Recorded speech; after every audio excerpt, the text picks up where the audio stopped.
Как вы думаете, кто я вам? Да, блогер с YouTube. Никто. Чего я себе возомнил-то? Конечно. А что, если я ваш родственник? Вы вообще задумывались, сколько у вас родственников и где они заканчиваются? И какой шанс, что один из них приходится родственником и мне тоже? А вот это уже интересный вопрос. Давайте разбираться. Помните эту игру? Она была дико популярной лет 7 назад. В ней надо было соединять квадраты, чтобы удваивать числа. Ваше семейное дерево — та же игра. Вот вы. Вас не считаем. Вот первое поколение ваших предков. В нем живут 2 человека. Это папа и мама. Вот ваше второе поколение. В нем одновременно живут 4 ваших предка. Папа и мамы ваших пап и мам. А в третьем поколении одновременно живут уже 8 человек.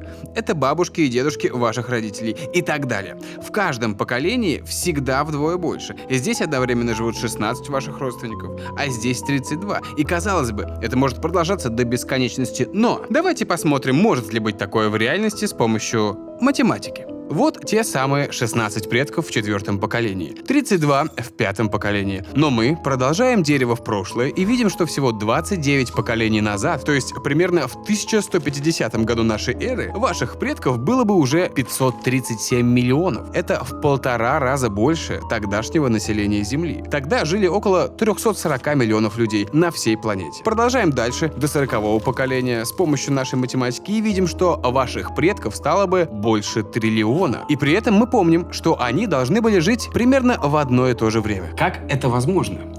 Триллион человек, живущих одновременно. Вообще-то это больше, чем звезд в Млечном Пути. Их пока вот столько насчитали. 200 миллиардов. Да и на секундочку, на планете не жило за всю историю столько людей.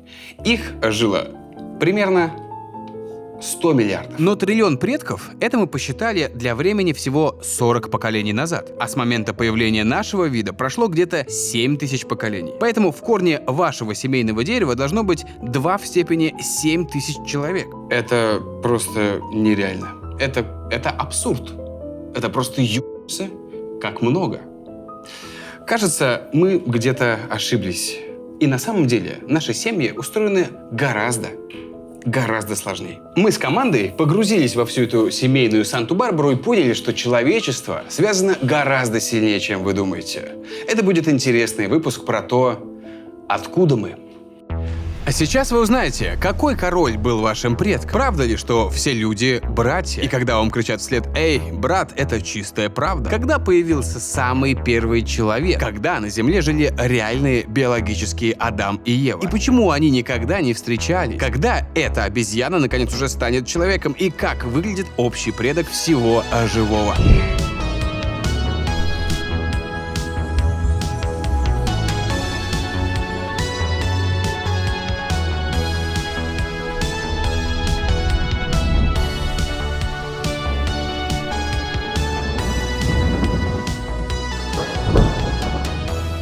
Мы купили новый стол в офис, и теперь у нас есть проблемки. Миш, дай зарядку. На. Че, куда? Все? Ты вся длина? Тяни на себя. Все. Он что ты как девочка, давай. Может, ты отпустишь ее там? Ты что, держишь ее там? Я и не держу. Ручки-то вот они. Тяни на себя. Дальше не идет? Тебе еще помогать надо? Да. Тянись, давай. Там нет даже дырки такой. Ну, Какой дырки? да. Какой дырки? Твоей дырки. То у тебя, блин, дырка, а это отверстие, это гнездо. И что мы с этим будем делать? Давай по классике. Под стол. Го. Опять. На, Вадим, купи свою, окей? Угу. Давай. Что бы без тебя делал? Вообще без понятия. Опа. Так больше продолжаться не может. Нам нужна дырка. Когда вокруг куча мелких проблем, никто не спешит их решать. По мне, так современные проблемы требуют современных решений. Яндекс.Услуги помогут сберечь себе до 100 тысяч нервных клеток, а то и больше, и среди кучи мастеров свяжут тебя с нужным. Оставляешь задание, и твою проблему устранят всего через пару часов. Или в четверг в полнолуние, в общем, когда тебе удобно. Сложность не имеет значения. Почини ты лампу. Дырка в столе, сломанная лампа или сорванный кран. В общем, для любого апокалипсиса найдется свой специалист по апокалипсису. Скачивай приложение Яндекс.Услуги. И пусть все занимаются своими делами. Свет чинит, электрик, кран, сантехник. А мы будем делать интересные выпуски, не отвлекаясь на проблемы. Теперь все как надо. Миш, подай зарядку. Благодарю. Похлопаем. Вот это работа проделана за сегодня. Спасибо большое. Можно идти домой.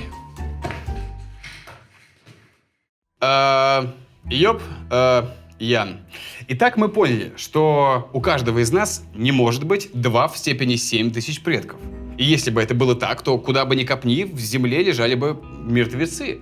Больше того, они бы заполонили весь космос. Везде были бы мертвецы. Частиц бы не хватило во Вселенной, чтобы собрать столько мертвецов.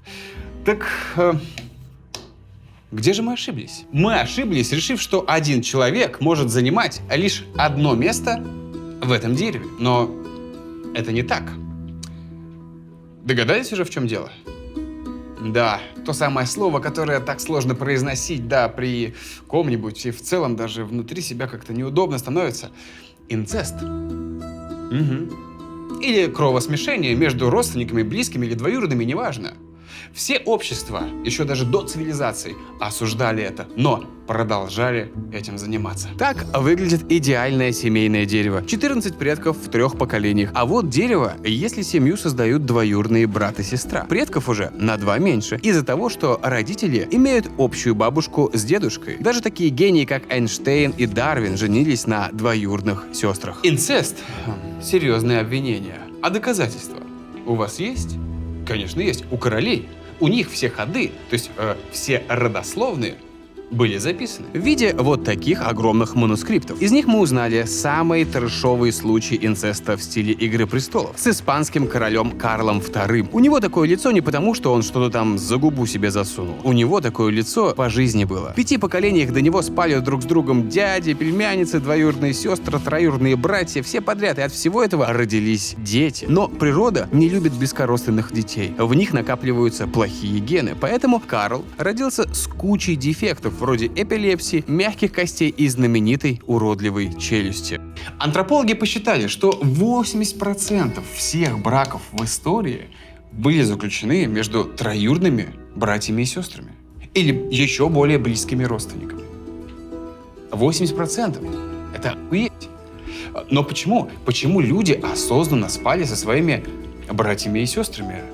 С дядями и тетями? Вы, конечно же, не поверите, я сам очень удивился.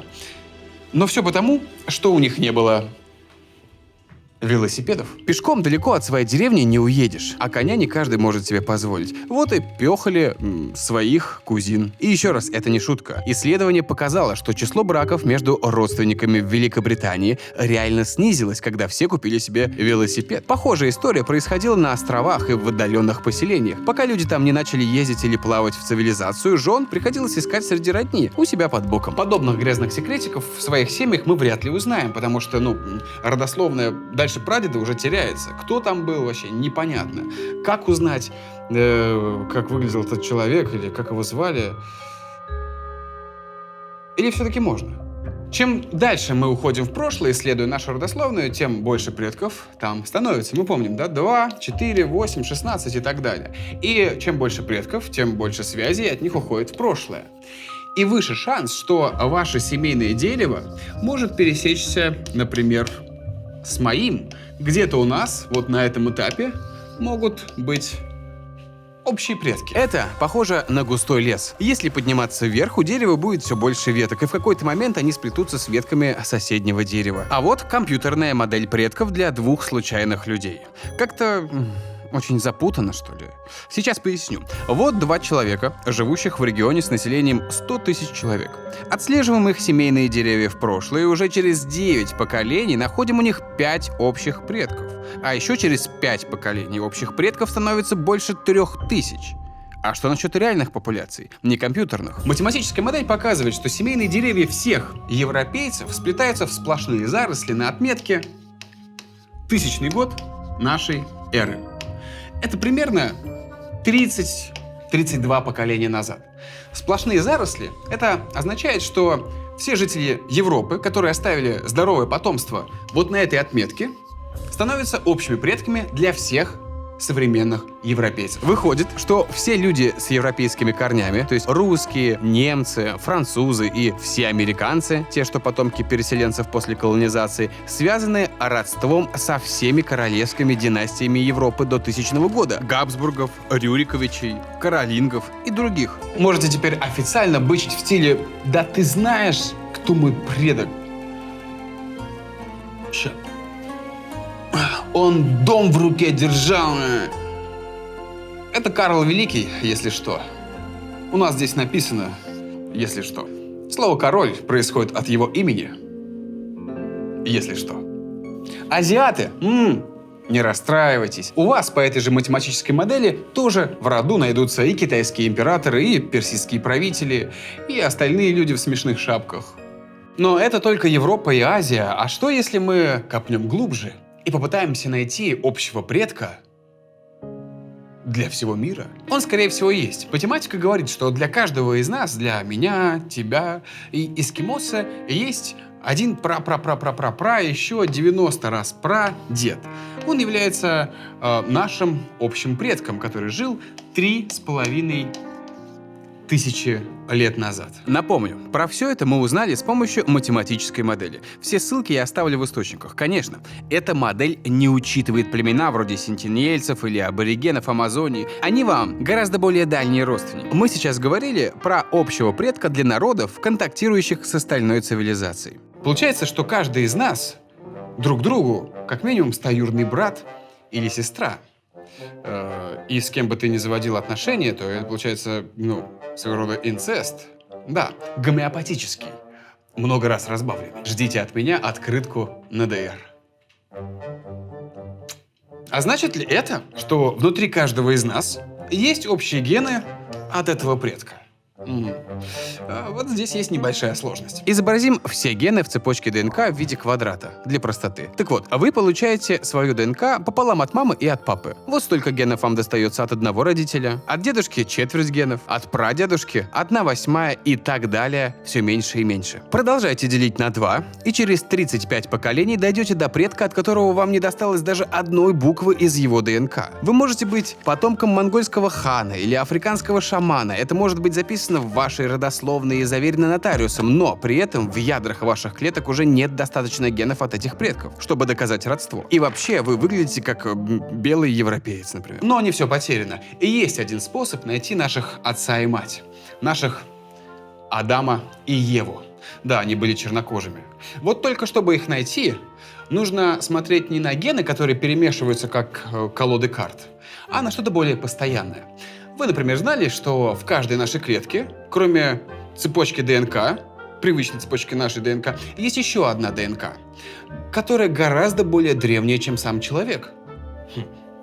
Откуда она взялась тогда? Это что, остатки памяти от древней цивилизации, которая жила до людей и умерла? Или это нас чипировали пришельцы, чтобы контролировать популяцию людей с других галактик? Реальность гораздо интересней, чем теории заговоров. Это митохондрии. 2 миллиарда лет назад, задолго до динозавров и вообще любых сложных организмов, они были отдельными бактериями. Жили себе, не тужили. А потом другой неизвестный нам первобытный организм пустил их внутрь себя, но не съел и убил. Нет, они договорились, что митохондрии будут делать для него энергию, а новый хозяин укроет их от опасной среды. Так они поселились в наших предков. А поселились они со своим чемоданом генов, особой круглой ДНК. И сейчас митохондрии есть почти во всех живых существах. Это как улика нашего общего родства. И эта круглая ДНК внутри митохондрий передается только по материнской линии. О как! А есть ли какие-нибудь гены, которые передаются исключительно только от отцов? Чтобы вот прям суровые мужские гены, чтобы шестерку с толкача завести можно было и рыгать после пива громче всех получалось. Да. Есть. Это маленький пакет ДНК под названием Y-хромосома. В нем лежит ген, который приказывает эмбриону развиваться в пацана. И передается эта хромосома лишь от отца к сыну. У женщин ее нет. Итак, Y-хромосома передается целиком только от отца, круглая ДНК в митохондриях передается целиком только от матери. Их особенность в том, что они не перемешиваются с генами другого родителя и почти не меняются.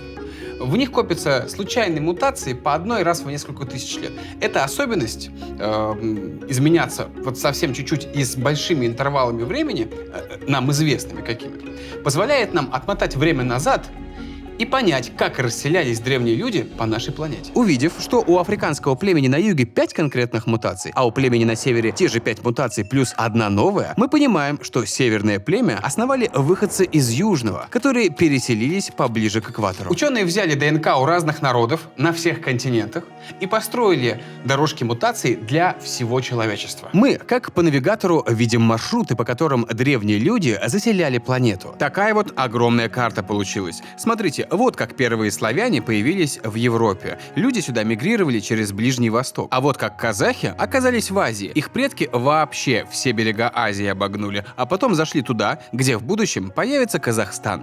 А это ответ, как древние люди попали в Америку. Пешком по льду перешли Берингов пролив во время ледникового периода. Если проследить путь отдельно Y-хромосомы, найдем у истоков всего одного мужчину. Назовем его Адам. А путь круглой ДНК приведет нас к одной женщине. Пусть будет Ева. Эти гены, как дорожки из хлебных крошек, привели нас к общим для всех людей отцу и матери, Адаму и Еве, но не библейским, а генетическим. Да, это реальные люди. И в отличие от библейских, они даже никогда не встречались, потому что жили в разное время от 150 до 200 тысяч лет назад. Более того, они не были единственными людьми своего времени. Просто цепочки потомков от остальных людей оборвались. Вот здесь, например, там род прервался из-за болезни, а здесь семья оказалась бездетной. А вот от Адама и Евы линии потомства дошли до сегодняшнего дня. Мы не знаем их черты лица, чем они занимались или как ушли.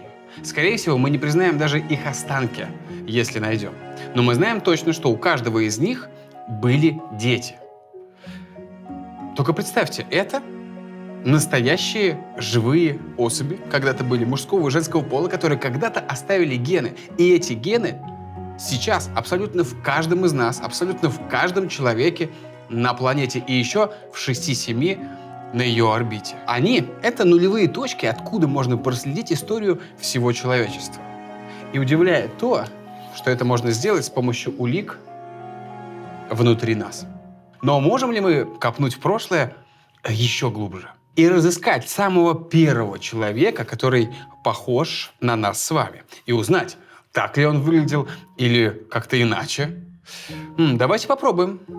Но круглая ДНК нам уже здесь не поможет. Сейчас все, абсолютно все люди и эскимосы, и австралийские аборигены — это один биологический вид — Homo sapiens. Но когда-то они соседствовали сразу с несколькими другими видами людей. Жили, били друг друга палками и трахались. Вот уж действительно от ненависти до любви один шаг. Например, в Евразии Homo sapiens спали с неандертальцами. Поэтому у жителей Евразии и Америки примерно 3% генов достались от неандертальцев. Что нам дают эти гены? Ну, например, нам, белым людям, они дают производство кератина, чтобы укрепить волосы и кожу. Что еще нам досталось от неандертальцев? Склонность к диабету и никотиновой зависимости. Да, сигарет тогда еще не было, но организм готов был подсесть на сигаретки. А как насчет того самого первого человека, который произошел от обезьяны? Да, была же обезьяна, потом должен быть человек. А как еще-то? Правильно? Как нам найти этого человека, который произошел от обезьяны? Проведем простой эксперимент прямо на вас. Каждый из вас человек. Ваши родители, очевидно, тоже человеки. Бабушка и дедушка, прабабушка и прадедушка. И вот так вот, поднимаясь каждый раз по поколению вверх, мы будем вписывать туда букву Ч, потому что это будет человек. Человек происходит в семье человека. Он не может произойти в семье обезьяны. Но нам в школе говорят, что человек произошел от обезьяны. Правильно? Да. Все верно. Говорят так. Да, так говорят. Я слышал. Но где эта граница между обезьяной волосатой и лысым умным человеком? Да. Попробуем нащупать ее с помощью 3 особых признаков. Их называют гоминидная триада. Это прямохождение, первый признак. Второй признак — кисть руки, способна изготовить орудие, что-то нам сделать. Вот такой рабочий палец, все вот так вот ходит. И третий признак — это развитый мозг. Давайте найдем первого примата, у которого все это есть. Все это появилось. Вы смотрите на эволюционное дерево человека с сайта anthropogenes.ru. Здесь куча видов приматов. Волосатых, белых, голых, черных. Всех их нашли в виде останков. Такую схему вам точно не показывали на уроках биологии. Первый Homo, то есть старейший из найденных видов людей, считается человек рудольский. Это прошлое, это будущее, он примерно вот на этой отметке находится. Его мозги в 2 раза больше, чем у обезьяньих предков австралопитеков. Но в остальном это такой же мохнатый примат. Умелой кисти и прямохождения пока еще нет. Хоть он и хомо по паспорту, но пока еще не настоящий человек. Идем дальше. Человек умелый. Умелый, потому что умел создавать каменные орудия, чтобы убивать или разделывать мясо. Это второй признак человека, и здесь он имеется. Этот признак еще сильнее прокачал более близкий к нам предок — человек работающий. Считается, что он научился добывать огонь. А теперь сделаем еще один шажок выше. И перед нами Homo erectus — человек прямоходящий. У него есть все необходимые ачивки, которые мы искали. Он ходит прямо, у него большие мозги, и по хозяйству он на все руки. Если такой позвонит вам в дверь, подумайте: о, Олег Монгол.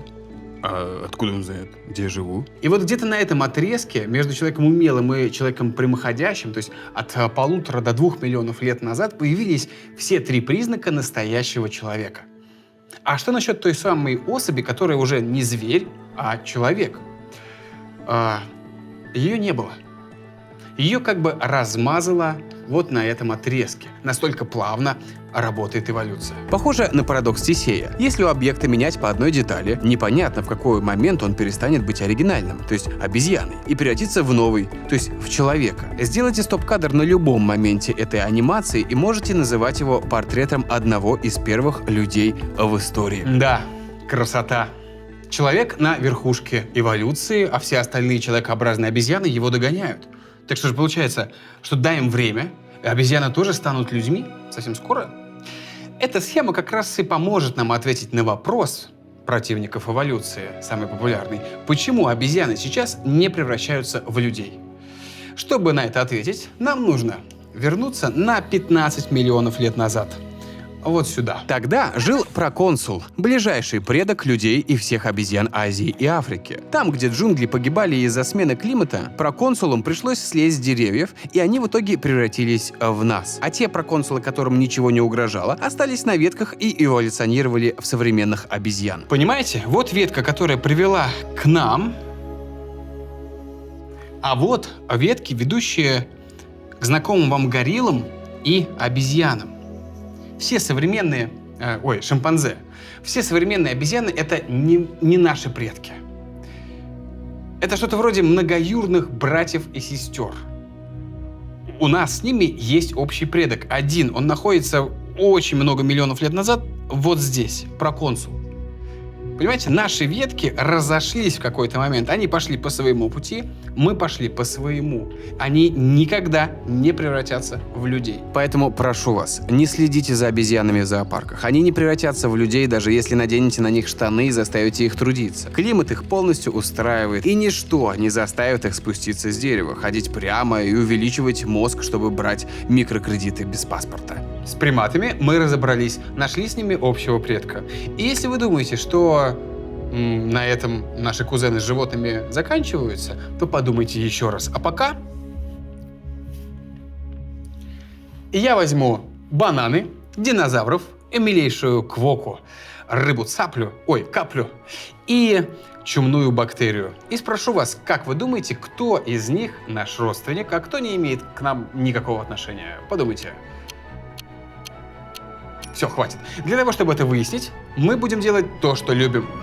Нырять глубже. Это Юрамайя, крыса из юрского периода, жившая 160 миллионов лет назад. Наш общий предок вообще со всеми, кто рожает и кормит молоком. А вот ящерица Геланомус, жившая 315 миллионов лет назад. Это ваш пра-пра-пра, еще до хрена раз прадедушка. Он роднит вас с рептилиями и даже динозаврами. Откатитесь еще на 60 миллионов лет, и в вашем семейном дереве всплывает рыба. У нас есть уникальные кадры первого выхода этой рыбы на поверхность под оркестровую музыку. Давайте посмотрим.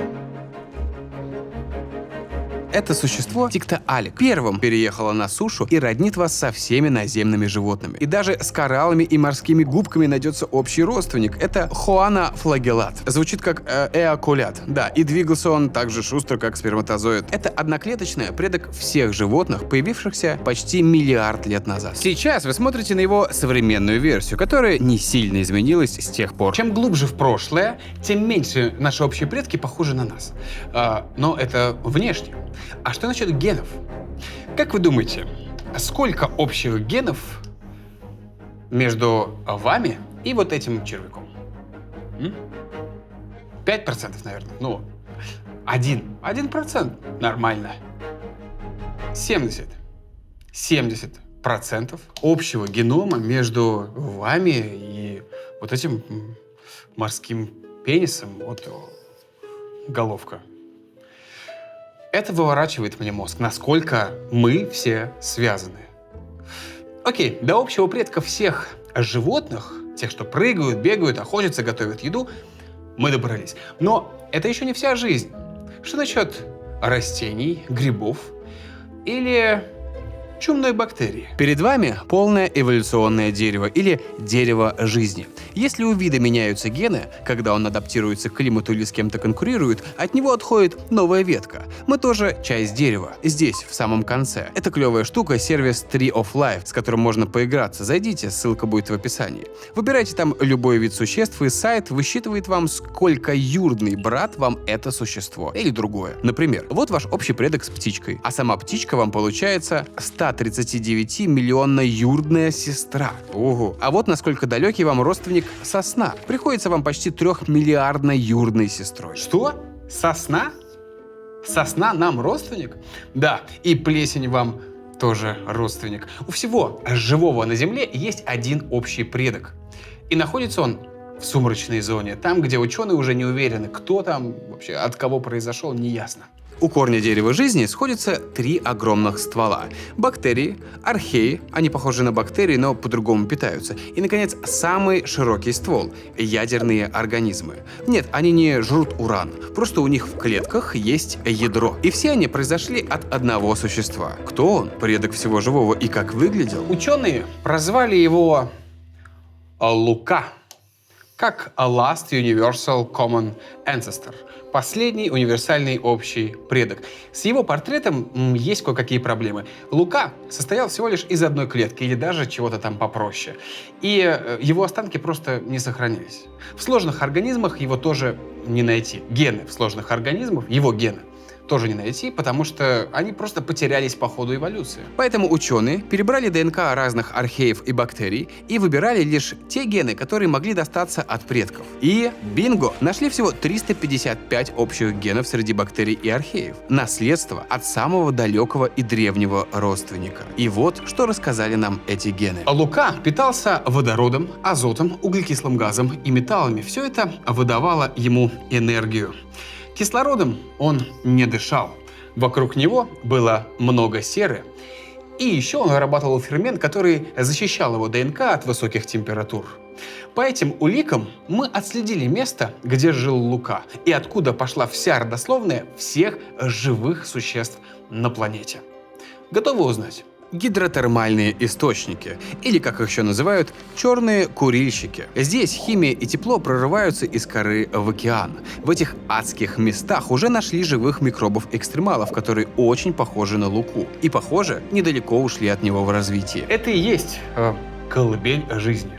Так что если хотите найти свои корни, вам понадобится не билет в Рязань, а водолазный костюм и свинцовые ботинки. Мы спустились сюда для того, чтобы посмотреть всю картину целиком. Мы спустились по всему дереву жизни. И сейчас хочу задать вам тот самый вопрос. Так кем я вам прихожусь? Ответ зависит от того, во что вы верите. И если теория эволюции для вас вранье и богохульство, то вы можете просто считать всех людей на планете стоюрными братьями и сестрами. Об этом, кстати, говорит математика. Вы можете быть стократным противником теории Дарвина, но математика обязательно вам докажет, что независимо от расы, цвета кожи, все мы на дистанции в 3500 лет назад имеем хотя бы одного общего предка.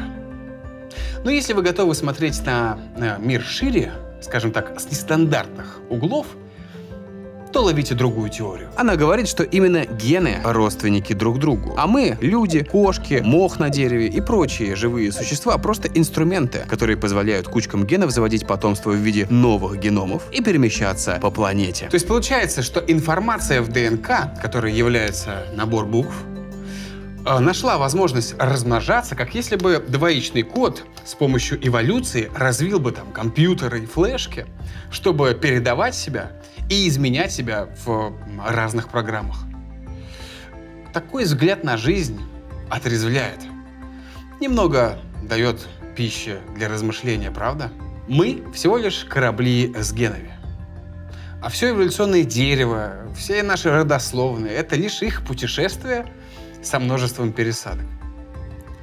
И есть о чем подумать во время бессонницы. И как обычно, прокачивай свои мозги. Это дает эволюционные преимущества. Пока.